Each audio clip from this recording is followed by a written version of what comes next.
This episode of the Beauty Industry podcast was brought to you by our Beauty Brunch networking events, coming to you across the country visiting Melbourne, Sydney, Brisbane, Perth, Adelaide, Tasmania and New Zealand in 2020.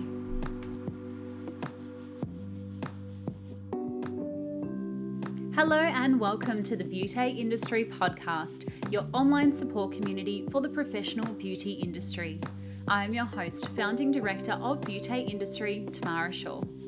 Here we are closing the competitive gap and speaking your language. This is a platform created and dedicated to the professional beauty industry, valuing community over competition. We serve to help connect you with inspiration from industry experts, expand your knowledge through educational pieces, and bring you the latest in product and technology innovation. This is Beauty Industry. Hello and happy Monday, Beauty Industry community. I apologise for the slight delayed episode today. I've just come off the back of our Beauty Brunch Brisbane event yesterday and actually ended up with a bit of a migraine, making me skip dinner as well as scheduling this episode, but I finally got around to it today for you, so I hope you enjoy. Today's guest is Jodie Watkins of Make by Jodie and Graft, Lash, which is a 100% Australian-owned and family-run original eyelash grafting extension supplier and training company. Through many years in the beauty industry, Jodie's entrepreneurial pathway has made her a recognisable face in the cosmetic realm and has also seen her work with some of the world's biggest brands on set for fashion shows and shoots such as New York and Paris Fashion Week, and has also had her work featured in the pages of Vogue magazine. Renowned for airbrushing, Jodie was one of the first makeup artists to introduce the art of airbrushing to Australia after training in Hollywood, and has since paved the way for many international looks here on our home soil.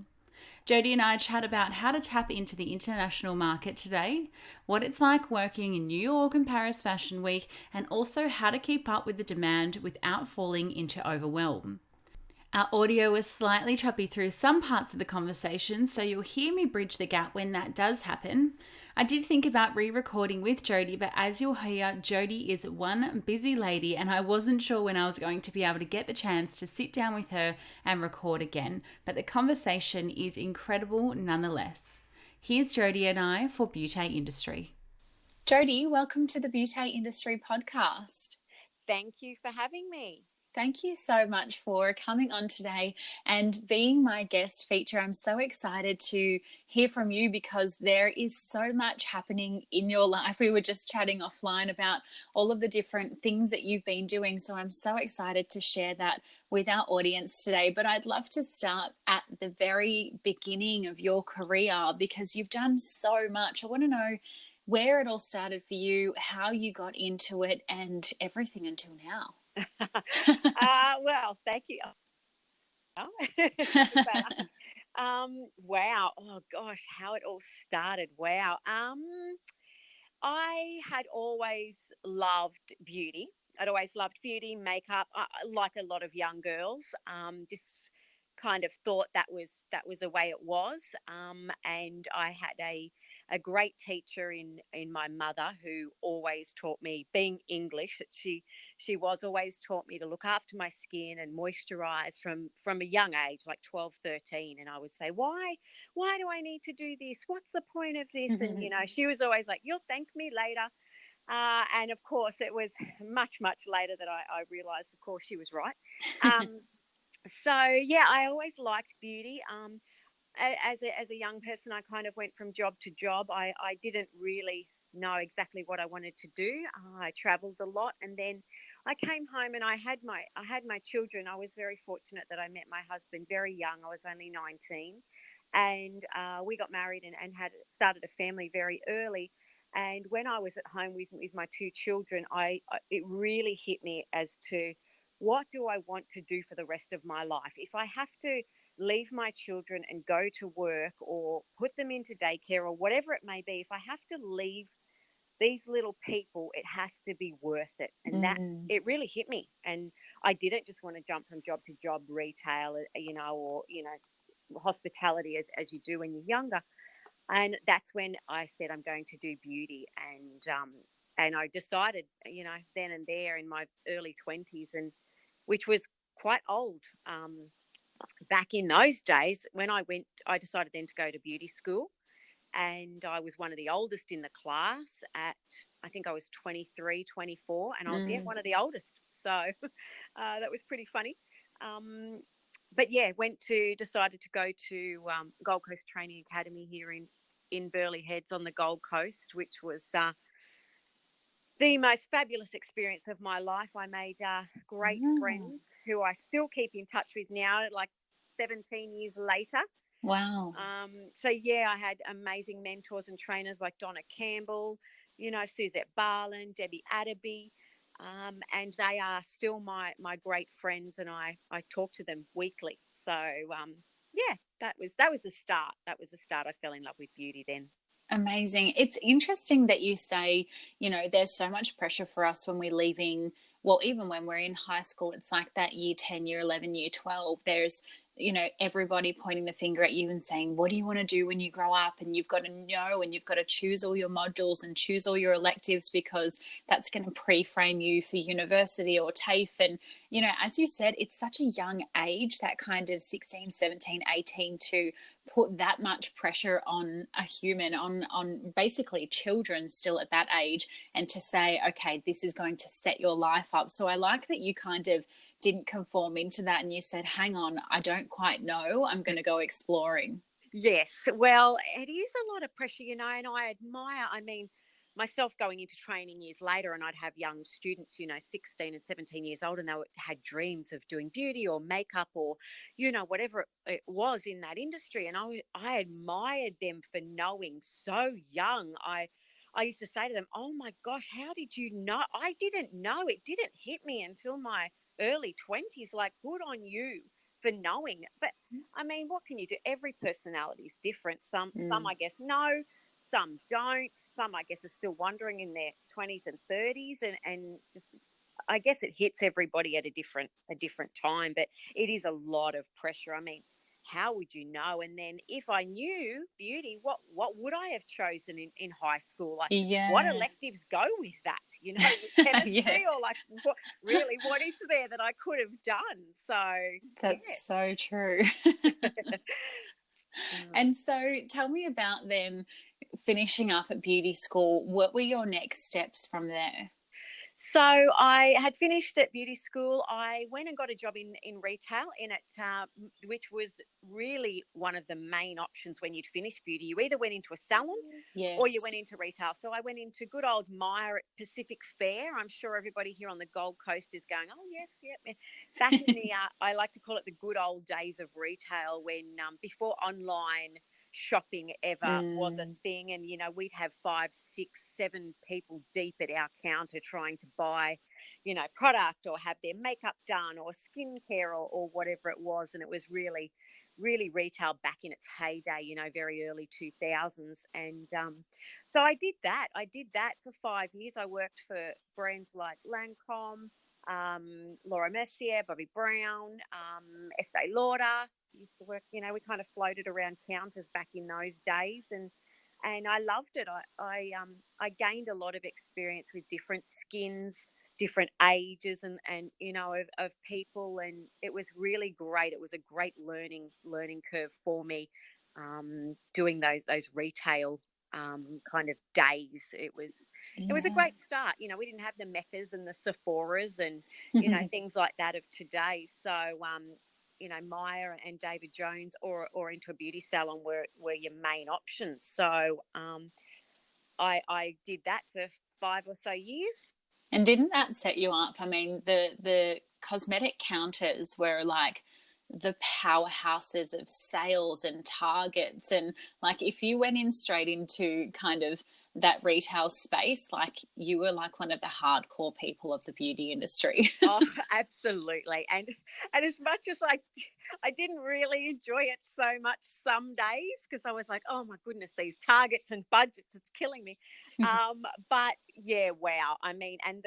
It really, looking back, it was fantastic. And the training, I remember going to Brisbane once a month for a full day or two's training in skincare or makeup or the latest product, the latest technology, free, all included, obviously, with the brand you worked for. And I mean, that was just, just invaluable. You just, you can't buy it. You've got to pay for all of that now. So, that sort of training and just the knowledge and skills that they give you is, it was really, really a great start to have. Yeah, I think a lot of people look down when you say, "Oh, I was in retail." They go, "Oh," But honestly, they're taught so well, and yes, yeah, they're given a lot of opportunities. So yeah. I actually worked for Lashpreneur for a and like that was hard work. That's a $500 moisturizer, oh yes. yes. And isn't it insane the prices that they have, but the sales tips you get and the customer service knowledge and how to communicate with people to a $500 moisturizer standard, Yes. is a completely new world. But I'm wondering then if working with those kind of brands like, your Laura Mercier and your Bobbi Brown, is that where your love for the kind of cosmetic and makeup side of the industry came into it? Look, it did. I'd always steered towards the face. I tried desperately to love the body in beauty school. And my massage trainer and good friend today, Debbie Adderby, we still laugh about it. And she often says, "Remember how terrible you were at massage?" And I say, Aww. "Yeah." I say, "Yeah, I remember." Like, I just couldn't get it. We laughed in class. She said, "Jodie, you're really bad at this." She said, "I can see your heart's not in it." And I said, "Yes, I don't think I'm going to be a massage therapist after all." I said, "I really like the face, and I want to focus on, makeup and skin and brows and lashes." And, that was my really big kind of wake up, I guess. And I really loved that. And it never wavered. Of course, we had to do our manicures and our pedicures, and my passion was not 100% there. It was 90%, but it always wavered towards to the makeup and the face. And yeah, and I guess when I went into retail on the cosmetic counters, that just really proved it for me. Yeah, incredible. And what was your step before, or maybe the linking step rather, between what you were doing in Australia and then kind of that international exposure that you got being that cosmetic makeup artist? So while I was working on counter, I decided that I would start up my own makeup, I guess, name and brand, and do freelancing, and start, doing your weddings and your formals and your special events and things like that. And I really heavily focused on that. And I opened my own salon, and we specialized in bridal, kind of bridal packages. So we do the full, spray tanning and the lashes and the brows and the makeup and facials, and get brides prepared. That was always the main focus. And I love traveling, so I started attending makeup shows and makeup exhibitions, like worldwide. I'd been to London and New York and LA, and I kind of just networked really hard over there. I sat in classes. I obviously attended a lot of education and wanted to learn what was going on overseas.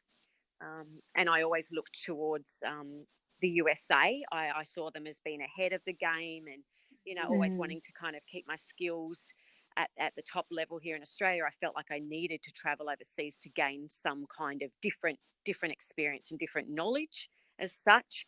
So I attended a beauty school, not a beauty school, makeup school, called All About Face in Hollywood.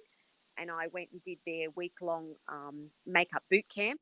And I just loved it. I absolutely loved it. And that was maybe 15 years ago now. And I Wow. met friends that I still keep in touch with when I go over and see them. So yeah, it's a great community. It's such a nice, the beauty and makeup community is so wonderful. It can be wonderful. Yeah. And do you think that kind of I don't know if extrovert's the right word, but having that ability to put yourself out there. I mean, you know, you've got your kids at home, but still you're wanting to put yourself first and travel and experience all of these things and do the training and sit in on the classes. Do you think that your kind of personality in terms of going up to people, saying hello, introducing yourself, and that networking aspect of it truly did help? Oh, 100%. And look, I wouldn't be able to have done that when my children were little, and I didn't. That's when my retail years were there, and I knew that. I thought, okay, well, look, my children are young. I can't get out and travel so much. I'll network here in Australia. I'll do the Sydney and the Melbournes, and I'll do all the expos and that sort of thing, and get out here in Australia. But while my children were very young, you can't obviously go overseas all the time and do all that networking. So I did have to wait until they were 12, 13, 14, and able to kind of get that little bit of freedom as a parent that we kind of gain in those years. And it absolutely helped. If I had stayed here in Australia and not networked overseas, there's no way I would be doing what I'm doing today. You can't just sit here and wait for it to come to you. You have to go out and get it. There's no option. You don't have a choice if you really want it. Yeah, I think nowadays, you know, we've got labels for everything, and that kind of mum guilt is a really big label, and perhaps a lot of social media has come into that because, you know, we're seeing mums who have lost all of their weight in, you know, ridiculous amounts of time. Yeah. Did you ever feel, or maybe you didn't know because there wasn't a particular name to it, but did you ever feel that guilt of, you know, leaving, and if so, how did you overcome that? Absolutely, I did. I actually didn't leave. I used to take my children with me, and I have Ah, a very supportive husband who has been amazing our entire life together and career, and has always supported me. And he's like, okay, that's what you got to do, right? Well, we'll pack up, we'll all go. So my oh. children have been traveling since they were 4 or 5 years old, so they are very, very lucky. So I don't feel that I had that mum guilt, because I just would drag them around with me. And when I went and did the week-long boot camp in LA, my husband, they went to Disneyland, and did all the touristy things. Yeah, so Fantastic. we've been very, very I wouldn't say fortunate, because you have to, obviously we worked really hard and saved all that money to do Yeah, that. But yeah, no, we do very much go most places as a family. And yeah. fantastic. And so, was there ever a moment where, you know, somebody perhaps, you know, gave you that step up, or gave you that one connection, that one phone call, that one, you know, meet and greet that really made it all happen for you? I mean, it's not every makeup artist that gets to go and work on New York Fashion Week, which we'll get into, but do you know what I mean? Was there any one moment where you thought, oh, actually, this could be it?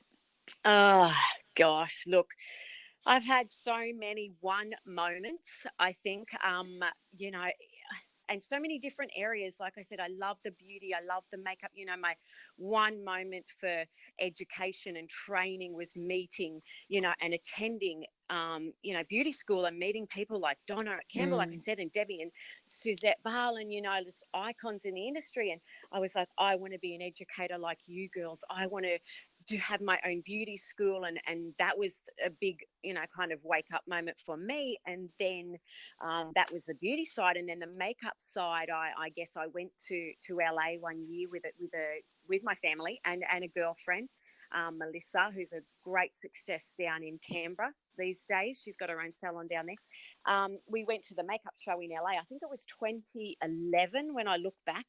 And we met a man there called James Vincent. Now, he was this larger than life, giant, bald, tattooed, scary, spiky looking man. And I was like, wow, who's that? What's his story? All these people were following him around. And so anyway, I pushed into the crowd and, stood there and listened and watched and learned. And I stayed after, and I introduced myself, and I said that I'd come from Australia, and I loved his makeup and his story, and he was very inspiring. And, how appreciative I was to be at a makeup show in LA, and, thank you for the knowledge. And we kept in touch. And little did I know at the time that he had been doing fashion and directing fashion shows and fashion weeks around the world for 20 years. I had no idea. I didn't know who he was. And that was a very big moment for me. That was meeting him is definitely what led me into Fashion Week for sure. Amazing. And so let's talk about Fashion Week then.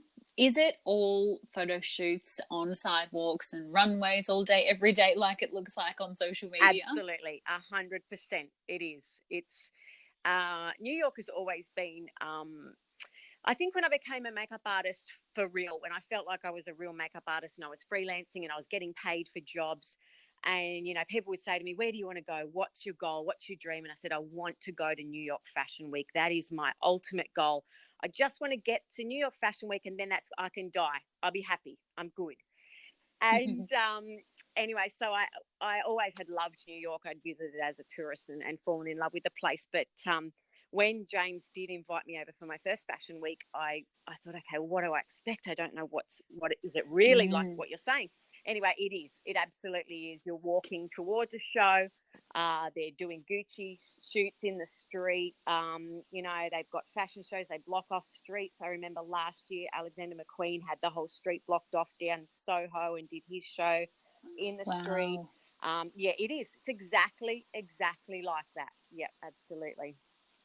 Insane. What does that feel like? I mean, you're standing there, you're from Australia, you're like, this is my bucket list dream. And, you know, there's a runway in the middle of New York Fashion Week. Like, is that just surreal? You're just looking at yourself floating from above? Yeah, absolutely. 100%. It is. It is a pinch yourself moment. And yeah, it's amazing. Everything that you'd hoped for and you thought it would be, and it is. And yeah, absolutely. It's amazing. It's still, you look and think, oh, I'm so lucky. This is such an opportunity. And yeah, it absolutely is a bucket list. And it's great to know that it's achievable. You know, that's what I love to let people know. And, you know, I do so much education and training these days. And I say to my students, you know, if you have that dream and you work hard enough, and, you know, it won't happen in a year. It might, if you're lucky, but, you know, it's 10 years, it's 15 years of hard work. It's not, you know, it doesn't come easy, but it can come, you know.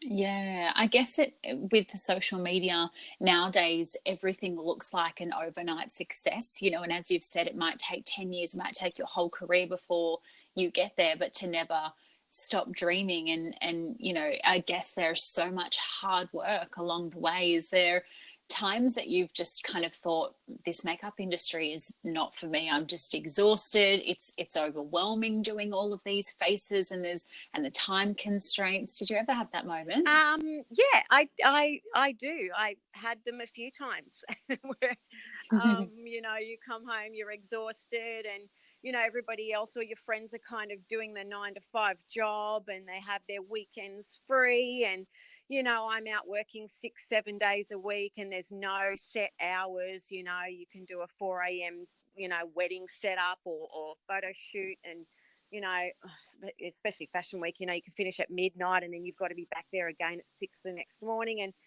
yeah, it absolutely, sometimes you do think, wow, this is really hard. Is it worth it? You know, should I try something else? But I always ask myself the one question. I always say this. If someone said to me, you can do any job in the world, any amount of money, whatever you want, what would you do? What would it be? And it's still, for me, the answer is always exactly the same. It's always makeup and beauty. Always. Amazing. And I guess that really comes back to, you know, knowing your purpose and knowing why you're doing what you're doing. And you really had the fortunate time of having your kids, and when they were little, kind of figuring that out. And as you said, you know, if I'm going to leave my kids, which is a really big deal, and pay for them to go into daycare or, you know, whatever that looks like what do I actually want to spend my time doing? And I absolutely adore that. Yeah, I think it's a great question for people to ask, you know, especially mums out there or dads, or, you know, you've got 2 mums, 2 dads. Ask, you know, I always say, and I say it to my kids, what what do you want to do? What is your dream? If I gave you a suitcase full of cash to be able to go and do whatever you want to do, what is it? You know, what is worth leaving your friends behind, missing your family? You know, I have almost zero social life. My friends listening are going to laugh at this because I haven't seen them for months. You know, and you have to ask yourself, what is worth that? You know, you have to love what you do every day.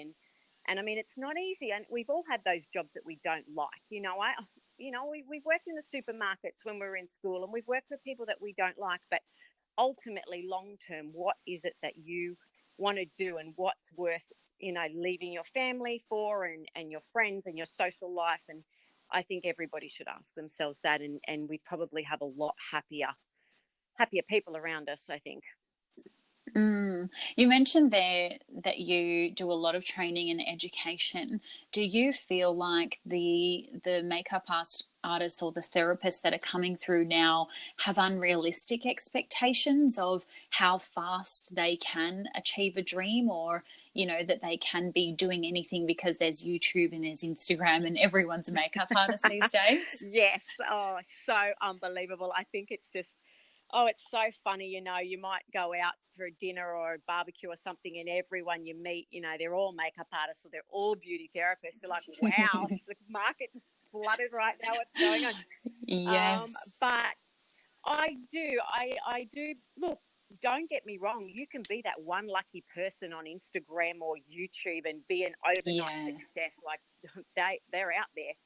But I can't tell you how many times I go into a class and they ask me about Fashion Week, and they say, Jodie, how do we get there? Tell me how to get there. And I say, 15 years of hard work. Good on you. Backside off. I said, there's no secret. I said, there is no secret. They all say, can I come with you, Jodie? Can I carry your bags? No, you can work really hard for 10 to 15 years, and then you might be able to, you know, get there. Like there's no shortcut. Community, this is one of those choppy audio parts where for some unknown reason the audio didn't work. Jodie mentions here how busy life is on set, and the fact that perhaps if she did in fact have these incredible opportunities present to her in life any younger, then maybe she may not have been ready for the experience at all. I'll let Jodie fill in the rest. But if that had have come to me in my early 20s when my career had only just started, I don't think I would have coped very well, to be honest. Yeah. Like, I don't think I would have coped with the yelling, the people leaning over each other, bumping you while you're doing, you know, makeup. They're also doing hair, and they're pulling at it. They're also trying to do nails and paint them without bumping into you. So a lot is going on, and they're yelling, 10 minutes, run through 10 minutes. I, as a young new makeup artist, don't think I would have handled the pressure well at all. So I'm a big believer that things come to you when you're ready. Going to Fashion Week in my 30s, mid 30s now, this is 5 years, mid to late 30s, I can cope with pressure so much better. I can look at anybody's face. I can look at anybody's skin tone and match it and work with it. Could I have done that in the start of my career? Absolutely not. So I think be patient. I think that's the biggest thing. Young people today, I love their passion and their drive, and I think that's amazing when they know what they want, but be patient. Everybody is in such a hurry to get there. Things work out when they're supposed to. I believe that anyway. Yeah, absolutely. Great advice. And I want to ask you then about Graft Lash. When and how did that come into the picture? Wow. Okay. Yes. So I was trained by the owner of Graft Lash. I was actually teaching at the Gold Coast Training Academy, and the owner of the brand came in and spoke to all the trainers and said, you know, this was 18 years ago. And she said, this is the new latest trend in beauty. Who wants to learn it? And everybody kind of went, oh, wow, that looks really hard. Pass. And anyway, she started telling me about, you know, the profits and how this was the latest and greatest, and, you know, you had to be on top of it. And well, for me, you know, having a bit of an ego, I was like, oh gosh, I've got to be on top. I have to know this. I'll have to do it. So I learnt the eyelash extensions from her. And it was slow. It was a slow start. Eyelash extensions back, 16, 17 years ago, it was just starting out, and it was a real struggle. But we ran the workshops at the college. We did the weekend workshops, and I offered it to my clients. I did a lot of brides with lashes, and it was a slow progression. And then probably about 5 years ago, eyelash extensions started to come into the beauty training package, and it was there as an elective. And the owner called me up, who I'd kept in touch with over the years. And she called me up and she said, Jodie, all of the trainers are going to need training in eyelashes, and you're the only person that I know liked it and did it, and is still doing it, and, is in education. Would you be interested in going to all the schools around Australia and training the trainers? And Wow. and I was like, oh, wow, hang on a minute. Okay, this is big. And I thought, yeah, you know what? It took me a couple of days to think about it. And the eyelash industry had such a bad reputation. And I thought, this is a way I can help kind of clean it up. If I can get to the trainers and then they're then passing this on to the students, in 5 years' time, all of those terrible lash artists or self-taught, in the backyard, they can kind of be banished. So I took on the job and started traveling around Australia and New Zealand, and went to, all the schools, all the private academies, hair academies, makeup, beauty, and trained the trainers. And I think the first year we trained over 2,000 people. Wow. Yeah, it was huge, absolutely massive, because nobody had the skill and they needed to then start teaching it. So it was a mad panic. And there's not a lot of lash artists that have all of the certification behind them. So, your training certificates and your diplomas and things like that. So I was in demand, which was fantastic. Obviously it's great. So then I started doing that, and then almost 2 years ago now. So she had the brand Graft Lash, obviously. It was a family-run business here on the Gold Coast for about 16, 17 years. And 18 months ago, she said to me, we were going along great. I was training, I was traveling, I was doing makeup, doing lashes and beauty. Another sneaky audio dropout here, where Jodie mentioned the time where the original founder of Graft Lash turned to her and announced her retirement. So sad. But, I mean, she's 70. Okay, she's got to, retire sometimes. And I said, oh, wow, okay, well, what's going to happen? Are you going to sell the business? Are you going to close? Like, what are you going to do? What am I going to do? And she said, well, there's only one answer, really. There's only one option. And I said, well, what's that? She said, well, you should take over. And Yes. right. I mean, no brainer, really. But I was like, oh my God, what am I going to do for, what am I going to do for a job? Well, one of the others, but, and she said, well, you should take over, obviously. I mean, you know this business better than anybody else. And I went home to my husband, wild ideas that I go home with. He was like, well, why not? I guess. You know it. You know what you're doing. So why not? Let's do it. So, cut a long story short, I took over the company 18 months ago, and am now running that with my family. So I have my daughter in the office full time. I have my niece work for us part time, and then I'm in the office and running classes here on the Gold Coast as much as possible, while still traveling and still training and getting around to all the schools and academies across the country. So it's fantastic. Lashes are crazy. It's great. Lashes have really had a massive boom, haven't they? And how lucky are you to, put your hand up, say yes to every opportunity, and jump on the bandwagon before the lash boom? I mean, that's incredible. I mean, if you had have told me when Trish taught me lashes, like I said, 15, 16, 17 years ago when she started the company, if she had have told me that one day you would own this company, I would have died laughing. Like, there's no way. Like I said, I always love the face, but I just, the opportunities, like you say yes to everything, and you never know where you're going to end up. It's crazy to think that, now we have a lash company, and still doing the makeup thing and beauty and education and making it all into one, because it really is all one big game. Well, I was going to ask you, I mean, between training and owning a business and being an internationally recognized makeup artist, what does a normal day, if there is one, look like for you?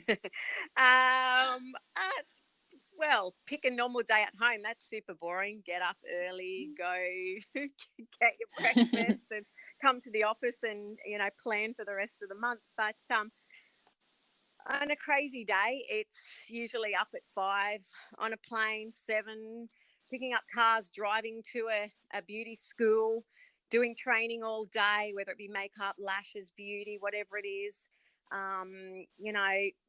eating supermarket food, 7-Eleven food at 8, 9 o'clock at night when you finish, and doing it again the next day, then racing home and trying to get into the office for a few hours to answer emails and catch up with everybody here, and then get home for a couple of hours sleep. And yeah, it's pretty crazy, but what else am I going to do? Like, I'm not the sit down and read a book sort of person. It's, what else am I going to do? I would much rather be busy and running than sitting around doing nothing, put it that way. Yes, and you know what? I resonate with that so much because I have had, I'm not going to say similar roles to you, but similar roles in the aspect of traveling and being in a different state every day and looking after multiple people, multiple businesses. And people say to me, "Oh my gosh, do you ever get tired and you're so busy?" But I guess like when you're kind of at that level and you've been doing it for so long, and when I say level, it's like crazy busy running off adrenaline level, Yes. not a level of success or money or anything No. like that. No. But it's like we've always just done what we've always done. So to me, a normal day where I'm sitting at home doing the grocery shopping, I'm like, is this it? There's got to be more. Oh, you're so funny. You sound so much like me. And you know what? I just saw you in Sydney. I mean, we were there for Beauty Expo last month now. And it's so funny because I ducked out for like an hour to grab a coffee, and I saw you on the water with the Ellie Lucas team. And I was saying to my daughter, Brooklyn, I was with her at the time, and I said, "There's Tamara over there. We must say hello, like we'll catch her later." You had a microphone in your hand and you were running around crazy. And we went into the show, and then that night we had the awards night for the ABIAs, and Yes. I saw you across the room again, and it was a quick wave. And I mean, yeah, your life is just as crazy as ours, and we got up the next morning and flew back to the coast and into the office, and and then I think I was on a plane to New York the next day, and it's just crazy, but you love it. And and it's definitely, you have to do it because you love it as well, because it's definitely, you can't do this for the money, because as I'm sure like probably 50% of makeup artists don't get paid for a lot of their time. So yeah, there's so many free jobs. So we definitely don't do it for the money. It's absolutely for the love and the passion. And I love it for the community, running into friends, old friends and new friends, and, seeing yourself and people like you at events and catching up, and it's quick and everybody's crazy, and, it's so much fun. I mean, what else would you want to do? I mean, I don't know. I know. And I think that too, like in our industry, we are so fortunate because there's really, I mean, unless you go into logistics or unless you go into, I don't know, something, but there's really no like 9 to 5 sit down at a desk, drink your coffee, same time every day, go for a smoke. Like it's such a different industry. You're always up, you're always out, and that's what just continues to inspire me. And now, so that there are so many different pathways and different career walks that you can go down. I mean, even for myself, like creating a community and being a founder of this, and now doing a little bit of content and PR and talent supply, it's like you create your own role. Like for anyone who's listening, kind of going through beauty school, perhaps like your role might not even exist, what you think you want to do. So you just have to constantly like dream bigger and challenge yourself to think outside the square. Oh, 100%. Like you say, your role that you think you might want to do may not even be there. Make it happen. Among the main things that we've discussed, I've been repping on the road for a makeup company, which I did not like at all. A lot of time alone in your car, which I don't do well alone. But there's so many other things. You can write for magazines. I used to write articles for Gold Coast Magazine on makeup tips and things like that, and there's so many things that in beauty that you don't even know are out there. It's not just, either a salon or a day spa or a retail counter anymore. There is so much to be had. And I think it takes a certain kind of personality, probably like ours, that loves that go, loves that creativity, is not the sit down 9 to 5 type person. You have to have a type of personality to be in hair, makeup, beauty. It's all one, and it's all very much a high energy industry, and it either suits you or it doesn't. I mean, each to their own, but yeah, absolutely create a role. Now look at these wonderful things you're doing with the communities and the podcasts. Like, that's so fantastic, reaching out and talking to people, which we do on a daily basis just amongst ourselves. So to be able to sit down and record it and share it with other people. I mean, I would have loved that when I was starting out. I would have loved to listen to experts and get their views and opinions and ideas. It's, really great. Oh, thank you. That means a lot. I'm wondering, we're talking about success and you've done so many things, ticked off loads of bucket list items that people can only kind of dream of. I'm not even a makeup artist, but to be in Fashion Week, would just be phenomenal. And you still would love a it. You could list. paint nails. You would love that. Manicures, yes. What is next on your to-do list? Do you have a 5-year projection where you've got some big things in the plans? Like, what does that look like? Oh, gosh. So many crazy ideas. You'll laugh at me, but lots and lots of stuff. A lot more training academies on the cards, a lot of international travel and distribution and plans overseas as well, and my personal ultimate kind of goal now, like I said, once I obviously did New York Fashion Week, I was like, yay, that's it, life made. It's so funny how you go, oh no, hang on a minute, maybe I'd like to. So now it's Paris Fashion Week, so I'm putting it out there. Paris Fashion Week is next on the list, and that's the personal goal for myself. But as the business and as a brand owner, it's definitely more education. It's, I mean, yes, we have products and we sell products, but for me, it's always been about education and helping people do things the right way and the best way, and staying at the forefront. And education for me in all areas, beauty, makeup, lashes, whatever it is, it's education is definitely, I think, why I'm here. It's bigger than just a personal thing. It's getting out to all of the industry and making it better, making everybody a little bit more aware, I suppose, and more accountable. Yeah, absolutely. I'm a big advocate. I always talk about education and knowledge on this podcast because it is just the most incredible thing that levels up, your knowledge and your offering. You're cutting in and out. Oh, okay, you're back. I'm back. Oh, sorry, I lost you for about 30 seconds.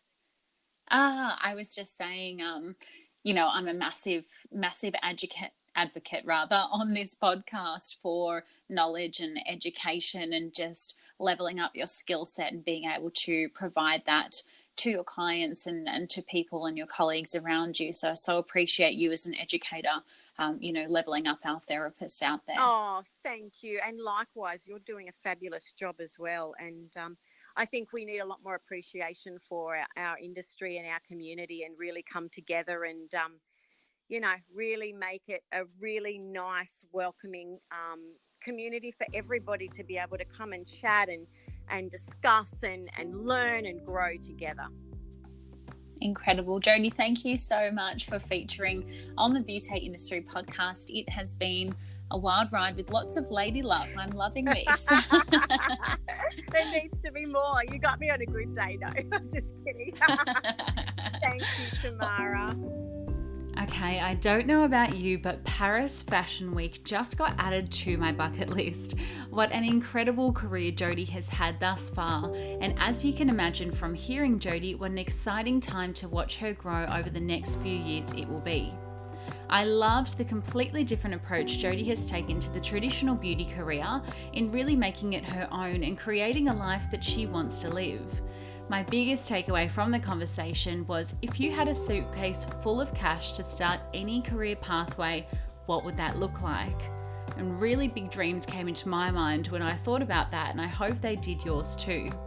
If you've loved Jodie's energy and you want to see more, you can follow her across all of the social media platforms at Jodie Watkins Beauty and at Graft, Lash for more education and knowledge, but too to see all of the juicy behind the scenes action from the international fashion shows. Of course, if you have the same love for us as you did Jodie, please make sure you subscribe to the podcast so that you get notified every time we drop an episode, and follow all of the goodness across all of the socials at Beauty Industry and myself at Tamara Shaw Reid. Thank you again for your support as always. Until next time, stay connected.